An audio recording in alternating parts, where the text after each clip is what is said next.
Segunda Reis, né, 1 Samuel nós vamos ver depois, Segunda Reis, capítulo 6, versículo 15.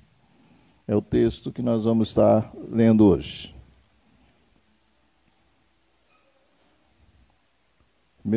Segunda Reis 6, 15.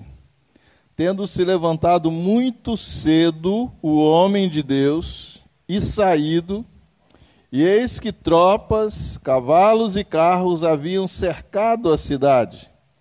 Então o seu moço lhe disse: ai, meu senhor, que faremos? Somente esse versículo. Pai, continua conosco, continua com a tua palavra e fala ao nosso coração. Nós te pedimos, não só a nós, mas aqueles que nos ouvem, em nome do Senhor Jesus. Esse texto traz o relato de uma situação em que o rei da Síria, ele estava em guerra contra o rei de Israel. E o rei da Síria percebeu que ele não conseguia, de maneira nenhuma, vencer o rei de Israel, porque toda a estratégia que ele organizava, que ele preparava, chegava ao conhecimento do rei de Israel antes que ele executasse. Aí o texto diz que eles chamaram, o rei chamou os seus oficiais e falou assim: olha, eu quero que vocês me digam, procurem aí, quem é a pessoa que está passando informação para o rei de Israel. Tem um traidor entre nós. Aí os oficiais disseram assim: olha, não tem não. Então disseram eles: olha, tem um profeta, o profeta Eliseu, e ele sabe de tudo que está acontecendo. E é ele que está informando o rei. Então o rei da Síria disse assim: ide ver de onde ele está, para que eu mande prendê-lo. E eles disseram assim: ele está numa cidade chamada Dotã.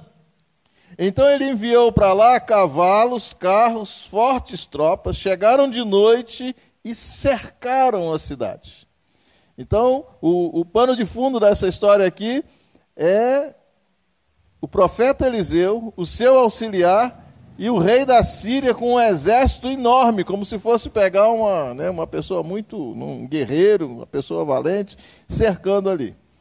Na verdade, tanto o auxiliar como o profeta estavam em grande perigo naquele dia, porque a Síria, o exército sírio, era um exército muito mau, né? Era imprevisível o que podia acontecer ali. Mas o que eu quero tirar para a nossa meditação nessa noite, é que naquele momento ali, nós tínhamos duas pessoas e tínhamos uma situação. Os dois estavam diante da mesma situação. O rapaz, ele olhou para aquelas tropas e viu a cidade inteira cercada de soldados sírios, armados com seus escudos, as suas espadas, e ele entrou em desespero quando ele viu aquela situação. Ele disse assim: ai, meu senhor, que faremos? Ai, meu senhor, nós estamos perdidos. Nós estamos perdidos, não tem o que fazer. Agora preste atenção. Eliseu estava na mesma situação, cercado pelo mesmo exército, mas a reação de Eliseu é totalmente diferente. Eliseu disse assim: ô meu filho, não temas. O rapaz deve ter pensado assim: mas como não teme? Um exército está cercando a gente não teme? Ele disse: não temas, né? Mas por que Eliseu reagiu dessa maneira? Nós podemos ver aqui que há duas maneiras. O rapaz, ele enxergava o que os olhos físicos podiam mostrar. O Eliseu, ele tinha algo a mais. Ele tinha algo que nós podemos chamar nessa noite de a visão da fé, ou a visão de fé. O Eliseu estava vendo coisas que o rapaz não via. Ele disse: não temas, meu filho, porque mais são os que estão conosco do que os que estão com ele. Eu vou ter mais gente conosco do que com o exército do rei da Síria. Essa visão da fé, né, que Eliseu tinha nesse dia, que exerceu nesse dia, permitia a ele ver, porque em nenhum lugar do texto diz que ele estava vendo com os olhos da carne, mas ele pede, né, ele enxergava pela fé que mais é os que estavam ali do que o que estava com o rei da Síria. Essa visão da fé, essa capacidade, até pelos os psicólogos, os estudantes, estudiosos do comportamento humano, eles têm uma certa indagação a respeito disso. Como é que certas pessoas têm a capacidade de ver além da realidade? Isso aí, não estou falando só da questão espiritual, a gente vê isso em vários lugares, né? Quantas pessoas aí em desastres de avião, um dia antes sonharam, ouviram o avião caindo, ouviram acontecendo aquilo, né? E tem pessoas que se debruçam sobre isso para estudar, para tentar entender como é que isso acontece. Mas eu quero abordar com você aqui hoje o que a Bíblia diz. A Bíblia diz que nós somos criados à imagem de Deus, e Deus nos dotou, nos deu certas capacidades. E uma das coisas que Deus deu de muito bom para nós é a capacidade de crer, de acreditar. Nós temos essa capacidade. Nós temos a capacidade de crer, nós somos feitos assim. O Senhor Jesus mesmo disse, lá em Marcos 9, 23... Jesus disse que essa questão de crer é um negócio tão poderoso que Jesus disse assim, olha, tudo é possível àquele que crê. Você já pensou? Jesus aqui generalizou. Ele disse tudo é possível ao que crê. Tudo é possível. A fé, essa capacidade é muito interessante porque Jesus vai dizer depois em Mateus 17, 20, Jesus diz assim, olha, se vocês tiverem fé do tamanho de um grão de mostarda, desse tamanho, ele diz assim, nada vos será impossível. Amém? Nada será impossível se você tiver uma fé desse tamanho. E é justamente quando a gente tem essa fé e exerce a fé e coloca ela em ação, toda pessoa, né? Quando coloca a sua fé em ação, ele desenvolve essa visão da fé. Eu poderia até me arriscar a dizer aqui nessa noite que essa visão da fé é o grau mais elevado da fé.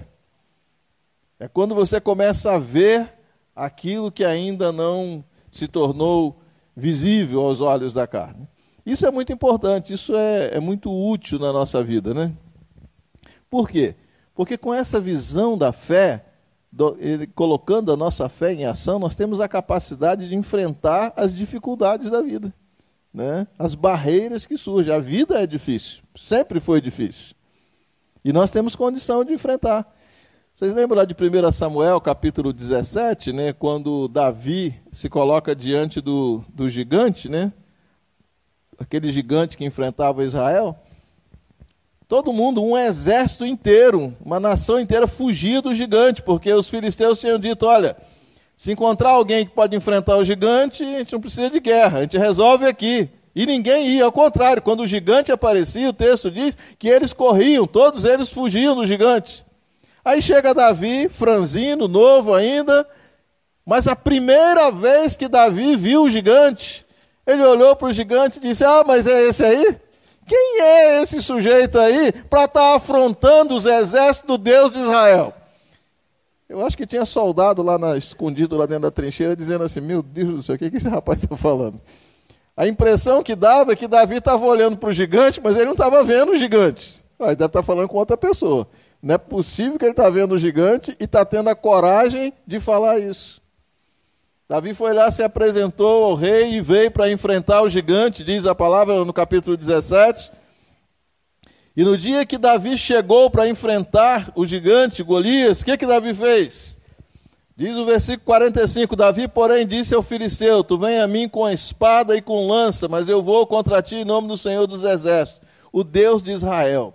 Até aí é um ato de fé, uma declaração de fé de Davi. Mas a partir daqui, Davi começa a desenvolver uma visão de fé. Até aqui Davi disse assim, eu vou contra você em nome do Senhor dos Exércitos. Mas agora ele começa a dizer assim, hoje mesmo o Senhor te entregará nas minhas mãos. E aí Davi começa a descrever o que ele está vendo no seu coração. Ele disse para o gigante assim, olha, eu estou vendo você caído, e você morre hoje, você vai ser envergonhado. E hoje, aqui nesse lugar, as pessoas vão saber que Deus não vence com espada, mas que Ele vence com o poder dEle. E Davi começou a descrever uma situação que não havia acontecido, o gigante estava ali. Davi dizendo para o gigante, olha, hoje você vai cair, o gigante. Mas eu estou sadio, estou bom, como é que eu vou cair? Mas no coração de Davi, você entende isso? A fé, ele desenvolveu uma visão, e a visão que ele tinha de um gigante caído, derrotado, e o povo dele celebrando a vitória sobre aquele gigante. É essa mesma capacidade que nós temos diante dos problemas da vida. Você tem a capacidade de olhar dessa maneira. E aquilo que Davi viu naquele dia aconteceu, exatamente do jeito. Davi viu coisas que eram invisíveis e que eram impossíveis naturalmente de acontecer. Mas ele viu. E ele partiu. E a gente sempre costuma dizer, né, que Davi matou o gigante, né? Como é que foi? Com uma pedra, né? Jogou a pedra nele. Davi com uma pedra matou o gigante. Mas quando a gente olha para essa questão da fé, Davi não matou o gigante com a pedra. Ele matou com a fé dele. A pedra foi só uma consequência depois. Eu acredito que poderia ser até uma pena que encostasse nele e ele morria. Porque na visão de fé de Davi, o gigante já tinha caído. Amém? Então é muito importante. Essa visão da fé, né, é um instrumento que Deus nos deu para facilitar a nossa vida aqui nesse mundo. Uma outra circunstância que também é muito difícil de ser enfrentada, mas que nós também podemos enfrentar com essa visão da fé, é talvez até mais difícil do que enfrentar os gigantes da vida, né? Que a vida tem seus gigantes. O gigante da enfermidade, o gigante da angústia, nós temos vários gigantes. Mas nós temos algo que é pior do que o gigante. A palavra de Deus afirma que existem forças malignas que influenciam a gente, que trabalham 24 horas para poder fazer a nossa vida difícil aqui. Jesus disse, o diabo veio para matar, roubar e destruir. Ele trabalha o tempo todo. Não estou dizendo aqui que toda dificuldade que acontece na sua vida é o diabo. Não estou dizendo isso. Eu estou falando daquelas dificuldades que você conhece muito bem e sabe. Aquelas coisas que acontecem na vida da gente que é estranho, que não tem explicação, que não tem lógica, às vezes, é um negócio tão assustador. É uma enfermidade que surge sem nenhuma explicação. É uma angústia que chega no coração sem ter acontecido nada que pudesse produzir aquilo. É um desânimo que toma conta da alma. Essas coisas, diz a Bíblia, que elas são fruto dessas ações de Satanás. E como é que ele faz isso? A Bíblia diz que ele faz isso lançando os seus dardos malignos, né? Dardos inflamados. São o quê? São como flechas, né? Aquelas flechas que jogava com fogo na ponta. E elas atingem o coração. Mas não que o diabo lança uma flecha de fogo, né? Mas aquela flecha representa muitas vezes uma palavra que alguém te dirige, um pensamento que surge. Existem pensamentos que quando vêm causam tristeza. E eles surgem e te deixam, você estava bem, ele tira a sua alegria. Existe palavra que é dada a você que causa angústia. Existem palavras que causam mágoa. A mágoa é uma marca, né? E deixa uma marca ali e aquilo ali não sai. É uma flecha, é um dardo inflamado do maligno. E contra estas coisas, não adianta, não tem arma nenhuma. A única arma que nós temos, diz a palavra de Deus, Efésios 6,16, embraçando sempre o escudo da fé, com o qual podereis apagar todos os dardos inflamados do maligno. Nós não temos como evitar que essas palavras de destruição cheguem até nós, né? Nós não temos, nós vivemos nesse mundo e de vez em quando nós vamos ouvir coisas que vão nos machucar e que vão mexer com a gente. A gente vai ouvir coisas que, né, vai ter pensamentos que, né, não deveria ter, mas que vai causar dano para nós. Nós sabemos disso. Nós não temos como fazer, mas temos como. É possível que o dardo chegue em você e não cause dano se você usar o escudo da fé. Você acreditar na promessa da palavra de Deus. Quando você crê nas promessas de Deus, você vai experimentar isso. Você lembra aquela história da mulher que tinha o fluxo de sangue, né? Aquela mulher é um exemplo disso. A mulher, diz a Bíblia, que durante 12 anos ela teve uma hemorragia que não tinha cura. E diz a Bíblia que durante esses 12 anos ela foi desenganada pelos médicos. Isso significa o quê? Que aquela mulher deve ter ouvido de vários médicos dizendo assim: olha, não tem jeito, o seu caso não tem solução. Você vai morrer com essa doença e não tem jeito. Não tem cura, não tem tratamento. Aquela mulher não tinha a quem recorrer. Pelo que a Bíblia coloca, era uma pessoa até que tinha condição, porque o médico naquela época já era uma coisa cara, e ela consultou os médicos. E ela foi desenganada por todos eles. Os seus recursos não resolviam o problema. Não havia uma pessoa sequer para resolver o problema dela. E ela perdendo sangue, Mas olha só o que a Bíblia diz, que me chama muita atenção nesse milagre. Ela não foi até Jesus e pediu a cura. Ela teve fé no seu coração e ela teve essa visão da fé. Porque a Bíblia diz que ela, vendo Jesus passar no meio da multidão, olha só, ela pensou lá na mente dela assim: eu vou seguir ele e eu vou tocar na veste dele. E na hora que eu tocar, eu fico curado. Essa é a visão de fé. Não tinha acontecido. Ninguém, não tinha argumento, não tinha nada para garantir isso. Mas no coração dela, esta era a sua certeza, era isso que ela via. Na hora que eu tocar, eu fico curada. E ela entrou no meio da multidão e foi andando ali e tocou. E quando ela tocou, ela sentiu que a hemorragia cessou. Ela estava curada. A sua visão de fé se concretizou. Isso é algo maravilhoso, irmãos. Eu falei aqui domingo passado, nós estamos vivendo num mundo onde Jesus disse que no final dos tempos era difícil encontrar pessoas com fé. Mas eu acredito que nós precisamos fazer a diferença nesse mundo. Nós, filhos de Deus, precisamos preservar na fé. Nós temos que ser pessoas que creem, mas pessoas que tenham visão de fé. Mesmo quando tudo parecer perdido, quando não houver esperança nenhuma, olhe e deixe essa visão crescer no seu coração. Não é isso que eu estou vendo, eu estou vendo outra coisa. Não é angústia que eu estou vendo alegria. Eu estou vendo restauração. É aquele familiar que está se perdendo e você já fez de tudo para salvar e não deu certo. Mas diz assim: eu creio, eu vejo ele salvo nos pés do Senhor Jesus. Eu vejo ele convertido. Começa a deixar que o Espírito Santo produza, porque Deus gosta disso, sabe? Não sei explicar para você, mas Deus se agrada de uma forma tremenda desse tipo de ação. Eu queria só, antes de terminar, lá na história de Eliseu, quando ele disse que tinha mais com eles do que o rapaz imaginava, ele fez uma oração, ele orou a Deus e disse: Senhor, abre os olhos desse moço para que ele veja o que está ao nosso redor. Eliseu orou e o rapaz então viu os exércitos de Deus acampados ali. Nessa noite eu quero deixar esse desafio com vocês. Ore a Deus, diz: Senhor, abre os meus olhos. Eu não quero ver só a realidade, eu quero ver além da realidade. Eu quero ver aquela promessa de emprego concretizada.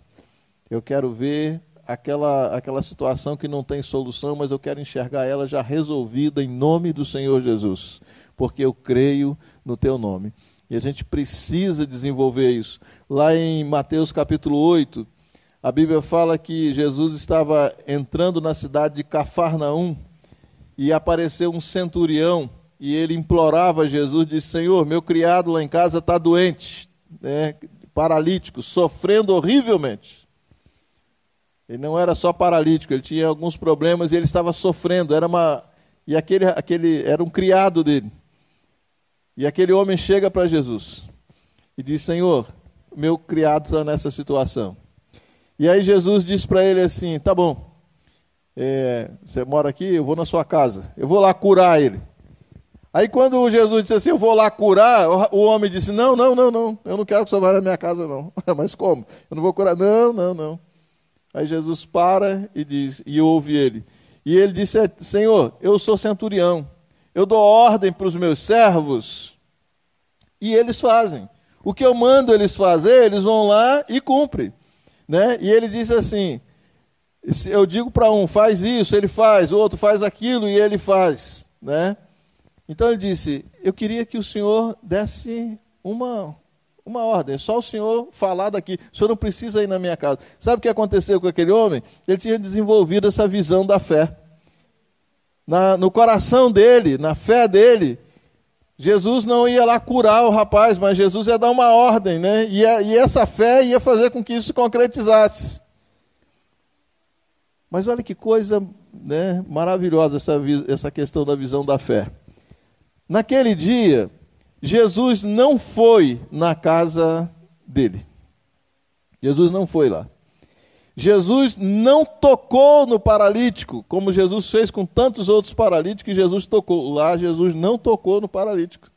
Jesus não tocou no paralítico, Jesus não foi na casa, Jesus nem sequer liberou uma palavra. Jesus não falou assim, ó, vai, o rapaz vai ficar curado, pode ir lá que ele está curado. Ele não liberou a palavra de cura.